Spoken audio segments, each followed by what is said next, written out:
O ano pasado, máis de 500 actuacións que se realizaron en diferentes partes do mundo levaron selo Pontevedrés. A empresa Pablo Méndez Performance exporta talento dende a súa nave de Mourente, sempre presumindo de Pontevedra. O ano pasado fixemos 500, se non digo mal o número, 580 actuacións, que salen a varias por día, non? Hai días que facemos 10 a vez, 8 a vez, porque este ano, bueno, a previsión é moi bestia, e asumimos máis contratos, asumimos máis traballos, e, bueno, preparándonos para facelos todos, pero creo que o do ano pasado, igual este ano temos solo en 5 meses.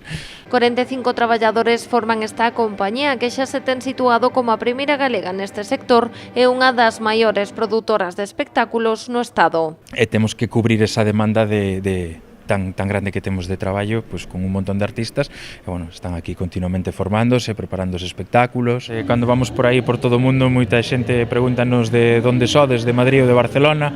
Nós sempre temos que decir con ganas e con o bo sorriso de que somos de Pontevedra, non? Estamos aquí en Pontevedra. Para o alcalde pontevedrés, o traballo de Pablo Méndez Performance é un exemplo de emprendemento na sociedade actual, cunha empresa enmarcada na industria cultural que debe caracterizar as cidades 4.0. Ver como se pode levantar unha empresa con creativa, que compite internacionalmente, a min isto levántame a paletilla, tío. Que queres que che diga? No? Realmente Pontevedra é unha potencia en empresas do século XXI, non? E que está conseguindo un prestixio importante, e iso xenera postos de traballo no sector servicio, eso que se fala das cidades creativas, das cidades 4.0. Por exemplo, en Pontevedra vímolos actuar durante a inauguración do Mundial Multisport 2019, cos seus artistas como protagonistas do espectáculo inaugural na Praza de España.